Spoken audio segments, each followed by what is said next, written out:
শাওমির outdoor speaker নিয়ে video বানিয়েছিলাম, কিন্তু আজকে ভিডিওটা ভেরি ইম্পর্টেন্ট এই কারণে, এই শাওমি স্পিকারটা গড সেলে এত টাকার ডিসকাউন্ট যেটা এর আগে কোনো দিনও হয়নি, মানে সুপার ম্যাসিভ ডিসকাউন্ট। কারণ এর যে স্পিকারটার দাম ছিল 4,000 টাকা, যখন লঞ্চ করেছিল 4,000 টাকা, অ্যাকচুয়াল রেট যেটা দেখাচ্ছে 7,000 টাকা দেখতে পাচ্ছেন, 4,000 টাকায় মোটামুটি পাওয়া যেত, এর কমে আসতো না। সো এখন পুরো 1,000 টাকা ফ্ল্যাট ডিসকাউন্ট হয়ে 3,000 টাকায় পাওয়া যাচ্ছে। এর চেয়ে বেটার ডিল কি হতে পারে? তাছাড়া যদি ক্রেডিট কার্ড থাকে কারো, ফ্লিপকার্ট অ্যাক্সিস ব্যাঙ্কে ক্রেডিট কার্ড থাকলে এখানটায় দেখতে পাচ্ছেন 146 টাকা চলে যাচ্ছে, এবং সুপার গোল্ড কয়েনের মাধ্যমে 97, মানে 2,756 টাকা এই টাকাটাই প্রায় পড়ছে। এই যে দেখতে পাচ্ছেন শাওমি এই স্পিকারটা। আর এই স্পিকারের যে ফিচার্স সেটা নিয়ে তো কোনো কথা হবে না, এর আগে ভিডিওতে বলে দিয়েছিলাম। 30 ওয়াটের স্পিকার আছে এর, এবং ব্লুটুথ 5.4 সাপোর্টেড আছে, 12 আওয়ার্স প্লেব্যাক টাইম, মানে ব্যাটারি ব্যাকআপও ম্যাসিভ আছে।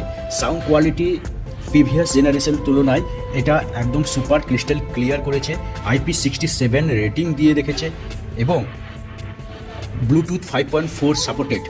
এই আউটডোর স্পিকারটি অ্যাকচুয়ালি টিভিতে লাগিয়েও কানেক্ট করা যায়। এই স্পিকারটি টিভিতে একসঙ্গে 2, 3, 4, 5 মানে মাল্টিপল ডিভাইস কানেক্ট করা যায়, যেটা একদম সুপার হোম থিয়েটারের ফিল দেবে। সো তাই শাওমির এই স্পিকারটা ফিচার্স ওয়াইজ দিক দিয়ে একদম সেরা হবে। একসঙ্গে যখন দুটো স্পিকার লাগিয়ে দেওয়া হয় যেন মনে হবে যেন ডুয়েল স্পিকার চলছে বা টেরো স্পিকার চলছে, এরকম একটা ব্যাপার ফিল আসবে। তাই এই স্পিকারের ফিচার্স নিয়ে কোনো কথা হবে না।